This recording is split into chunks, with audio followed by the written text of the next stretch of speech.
Hola, hoy me he convertido en un devoto del cine.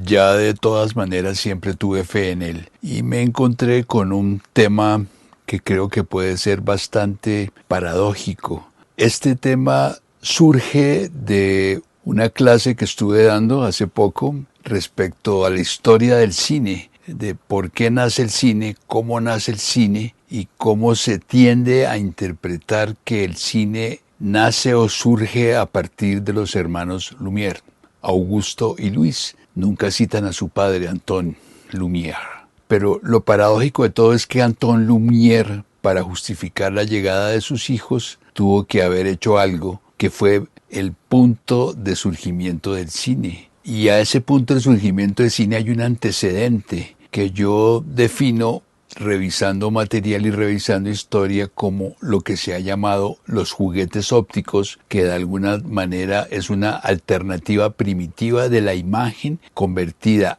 tanto en fotografía como en cine. De esos juguetes ópticos podemos hablar de Kirchner, no es de Kirchner, me equivoqué, es Athanasius Kircher, que a propósito lo encontramos en algo tan paradójico como la arqueología de los medios, que dice su subtítulo hacia el tiempo profundo de la visión y la audición técnica. Y es un libro de Sigifred Sielewski, muy bien traducido por un gran cinéfilo, amigo, editor académico, Álvaro Moreno Hoffman, del Departamento de Artes de la Universidad de los Andes. Es un dato bien interesante porque es relacionar la imagen con el audio, porque de alguna manera si habláramos por algún momento sobre el bisonte de las cuevas de Altamira, del dibujo, de la recreación del dibujo, ¿por qué no preguntarse sobre el sonido que producía esa caverna o el sonido de los bisontes? Nadie ha planteado eso, ni siquiera Bernard Herzog cuando hace sus documentales. ¿Cómo nace la audición?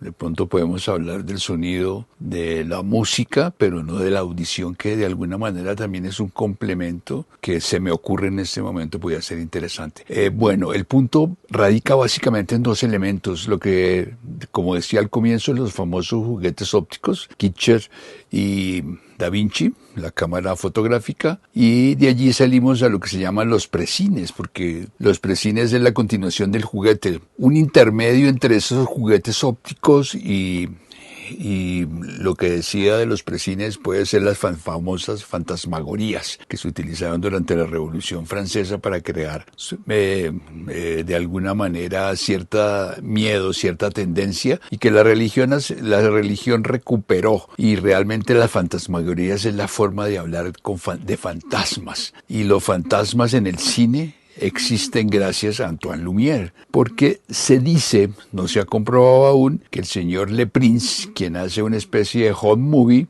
marcando las relaciones modernas, hace un trabajo sobre su familia en Londres, en una pequeña provincia, y sale con esa imagen ya en celuloide, una especie de celuloide que tenía, y se va a patentar su invento. Ojo, eso es importante. Lo más paradójico de este fantasma, de esta fantasmagoría, manteniendo un poco lo que comentaba anteriormente, está en que el cuerpo del señor Le Prince nunca apareció. Y si ustedes buscan en YouTube van a encontrar, como acto de fe, la imagen de lo que hizo Le Prince, que está reseñado, que es muy corto, y se atribuye, que eso es claro, obviamente sin corroborar porque ya ha pasado mucho tiempo, que el causante de la muerte de Le Prince fue el señor Antoine Lumière, que le dio el trabajo a sus hijos, ya que tenía una máquina, o tenía un modelo, o tenía una fábrica para patentes fotográficas y placas fotográficas. A eso hay que aplicarle un poco la situación del señor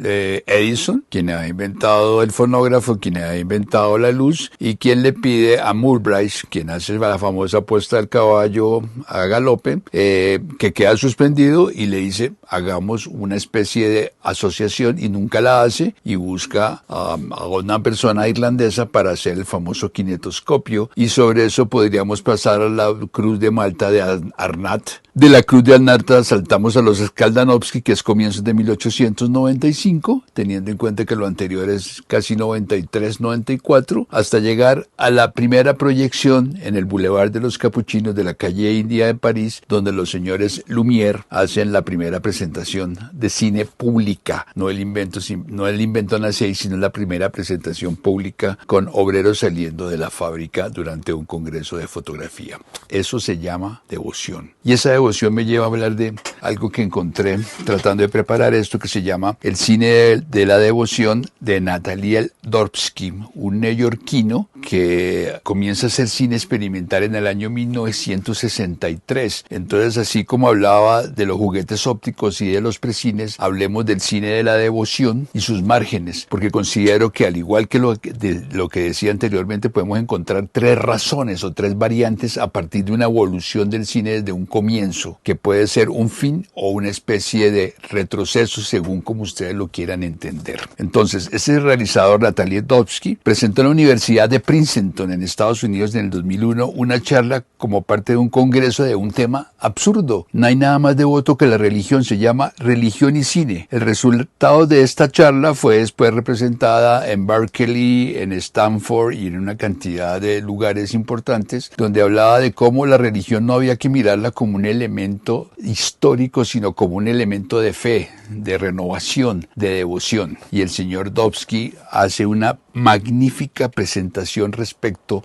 a religión y cine, que me atrevo a decir que pocas veces se ve, y quiero comentárselas a ustedes. Dice Dorbsky en este librito de ediciones Lumière de España: he reflexionado toda mi vida sobre la relación entre la religión y el cine, no tanto cuando la religión es el tema de una película, sino cuando la película en sí misma es el espíritu o la experiencia de la religión. ¿Qué mantiene la religión? Tener fe en que hay que adorar algo. ¿Se adora el cine? ¿Se tiene fe? ¿Se permite que eso exista? Entonces, hay una relación entre la devoción y la religión del concepto industrial del invento y la relación de lo que puede ser interesante para determinar ese invento y cómo ese invento tiene trascendencia de acuerdo a las condiciones sociales, culturales y políticas del mundo. Por eso se habla de las escuelas cinematográficas, se habla de los directores, se habla del cine contemporáneo, se habla de una cantidad de tendencias que de una u otra manera tendríamos que enmarcarlas en esto. Entonces, hay un segundo personaje en estos márgenes de la cine de la devoción que considero que es un gran inventor sin ser cineasta, porque es escultor vasco, español, que determinó también un concepto del cine no a partir de la fe, sino del concepto de la escultura y el dibujo. Este señor se llama Jorge de Oteiza Envil. Nació en 1908 y murió en el 2003. Miembro predominante de la famosa Escuela Vasca de la Escultura, cuya instancia durante la Guerra Civil, y este dato es interesante, recorrió América Latina mientras ocurría la guerra, y en su recorrido pasó por nuestro país, Colombia, y tuvo una relación muy cercana con un gran escultor colombiano que se llama Jorge Negrete,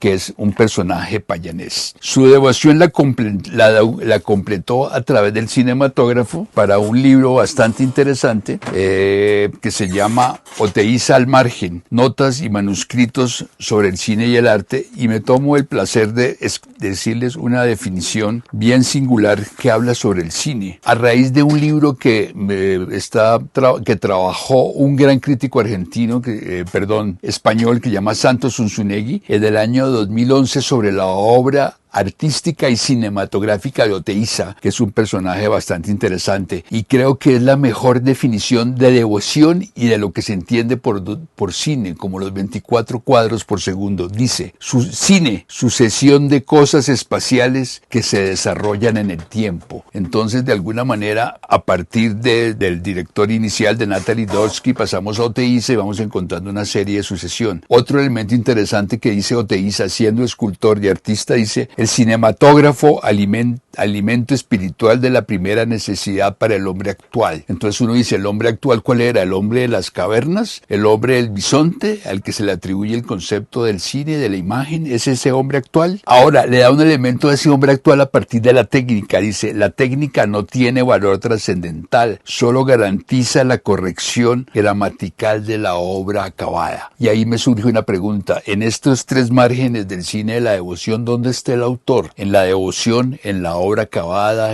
o en el concepto. Ahora, sobre todo este simulacro de relaciones que interesantes, encontré uno tercero para encontrar como una divina trinidad, manteniendo el concepto de la fe, de la espiritualidad. En este simulacro de devociones, donde el cine surge como un sujeto con imágenes vistas por otros apóstoles, por otros directores en diferentes partes del mundo y en diferentes tendencias, es determinante entender, ojo, su sentido de devoción en relación a los periodos en que se desarrollan todos estos aspectos relacionados con el cinematógrafo y con el movimiento. La Nouvelle Vague planteó su conocimiento sobre André Bazin. El free cinema inglés o el movimiento de los jóvenes rabiosos habla sobre Lindsay de Anderson, habla sobre Reis, y así cada cual tiene su complemento. Los alemanes de alguna manera lo plantean a través de Alexander Kluge con el famoso manifiesto de Oberhausen, donde no estuvo Fassbinder, para que tengan presente, donde no estuvo Herzog, para que también lo tengan presente, donde no estuvo Fassbinder, sino fue la continuación de muchos otros directores, como por ejemplo como Chamonix. Los franceses, volviendo sobre el punto, tuvieron también su trilogía, tuvieron a Bazin, tuvieron a Langlois,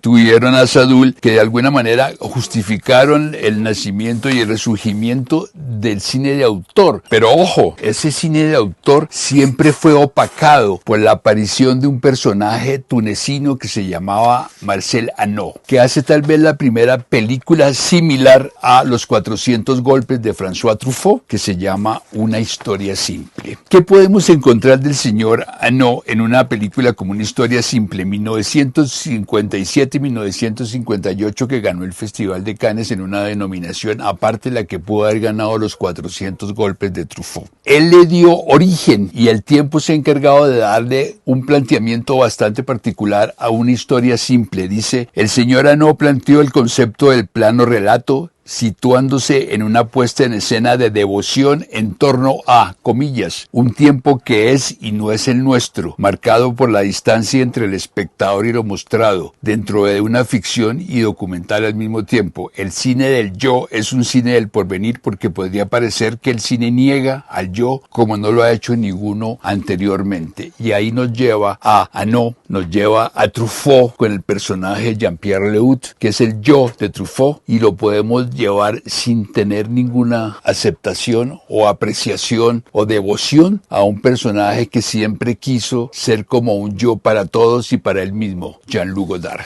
Y me permito cerrar con este libro de Shangri-La sobre Hanot, que me parece bastante interesante. Toda imagen es vista por la mirada de otro, que la conseguirá ver en el campo de la imagen, mirando con nosotros aquello que miramos. ¿Dónde está la devoción? En mirar, en ser mirado, en que nos miren, o simplemente que las imágenes nos presenten cómo somos y cómo nos están mirando ustedes. Muchas gracias.